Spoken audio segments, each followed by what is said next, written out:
Dzied dzircenītis aizkrāsnē, nāc bērniņ mātei auzotē, ak, neprasī nav maizītes, skats, kad tur laukā zvaigznītes. Vakar vakarā pašā Rīgas sirdī sapņu fabrikā un ikvienā mājā pie televizoru ekrāniem valdīja īpaša noskaņa. Latvijas dziedošās ģimenes ar savām dziesmām aicināja skatītājus saziedot naudu tām Latvijas ģimenēm, kuras drēgnajos un tumšajos rudens vakaros bieži vien sēž pie tukša vakariņu galda. Tām ģimenēm, kurām nepietiek naudas, lai pabarotu savus bērnus.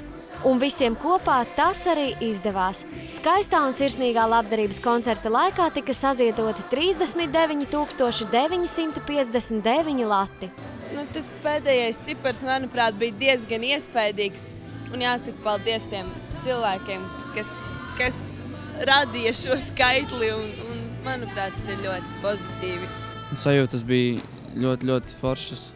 Lieliskas, teiksim tā, jo 40 000 es īstenībā nebiju gaidījis tādu ciparu, jo latvieši ir kā tā ir kūtra tauta, bet šodien mēs varējām pārliecināties, ka saņēmās un pabarojāt, cik tur tad milzumu ģimeņu. Es domāju, ka galveno mēs esam panākuši, šodien parādījuši, ka mēs Latvijā varam to izdarīt un palīdzēt. Kad es ieraudzīju to summu,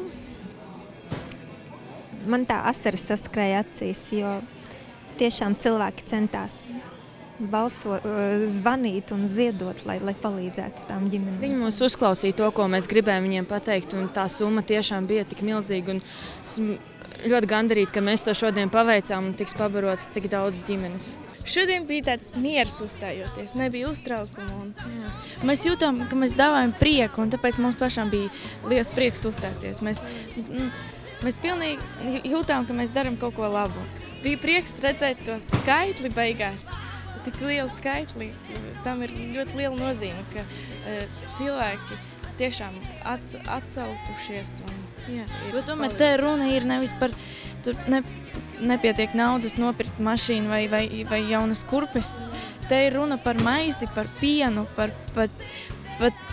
tām lietām, kuras ir nepieciešamas. Un šodien tika paveikts ļoti dižens un liels darbs.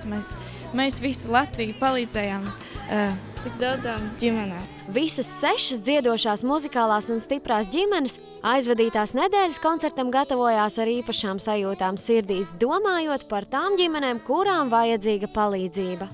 Manuprāt, tā ir pati labākā sajūta, ka tu vari kādam palīdzēt. Un šajā gadījumā ar savu dziesmu un vienkārši ar varbūt mīļumu. Jauki tādas sajūtas izbaudīt. Es domāju, ka katram būtu vērts to izjust, izbaudīt, ka tu vari ar savu dziesmu kādam palīdzēt. Mums bija ļoti patīkama šīs sajūtas, jo pirmkārt jau nevis mēs priekš sevis to darījām tagad, bet priekš tiem cilvēkiem, dēļ kā ziedoja, un mēs dodot savu siltumu, saņēmām pretī mīlestību un arī kaut ko ieguva citas ģimenes. Galvenais jau ir ģimenes siltums. Ja būs mīlestība, iecietība, uzticība, tad arī viss pārējais būs. Šodien bija tāds liels uztraukums. Mēs gribējām nodziedāt tā, lai tiešām aizskatu visu cilvēku sirdis. Lai visi jūt, ka šis koncerts ir veltīts tajā labdarībai par tām ģimenītēm, lai visi domā, un izjūt visu to atmosfēru kopā ar viņiem, lai viņi saprot, cik viņiem ir grūti un lai viņi palīdz viņiem. Mēs gribējām visu to dot ar savām dziesmām šodien. Pēdējā dziesma, ko mēs dziedājām ģimenes, tā bija tāds punktiņš uz I, jo mēs visi tajā pēdējā atver savu sirdi šajā kopdziesmā. Ja mēs visi tur tā atvērāmies, ka likās, varētu tur dziedāt un ņemties, pilnīgi ar tādu, un zāle pieceļās kājās, un ka mēs šajā brīdī bijām vienkārši vienoti, kāpēc mēs vispār šovakar šeit dziedājām, kāpēc bija šī akcija, un mēs palīdzējām. Un tā vienotības sajūta bija, un viņi bija pašās beigās pieliekot tādu punktiņu, atveram savas sirdis un palīdzam. Mums bija ļoti svarīgi savākt pēc iespējas vairāk naudiņu priekš šīm ģimenēm. Un es gribu novēlēt ģimenēm, lai viņām nezūd ticību sev un gribas spēks, un lai viņi cīnās par sevi. Ģimene jums ir un paliks, lai arī, piemēram, vienā dienā jums nebūs ko ēst vai kā, bet ģimene ir un paliks un sargājiet to. Mēs gribētu novēlēt, lai viņi nebaidās lūgt, jo redz, kad var palīdzēt. Un arī tie, kas dod, lai viņi nebaidās dot, jo, kā saka, dots devējiem atdodas. Man vēl gribētos pateikt, mīliet savus bērnus. Nežēlojiet glāstus viņiem, un viņi jums nekad nepieminēs, ka viņiem kādreiz trūka maizīte. Viņi jūs sapratīs un būs pret jums tikpat mīļi, cik jūs esat pret viņiem mīļi.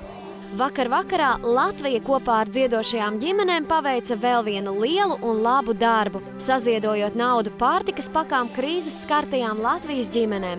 Un jau šodien varam droši teikt, ka 4701 ģimene saņems ilgi gaidītos pārtikas produktus, lai pabarotu savus bērnus. Agnese Rozenbaum, Renārs Muskars, Tautas balss.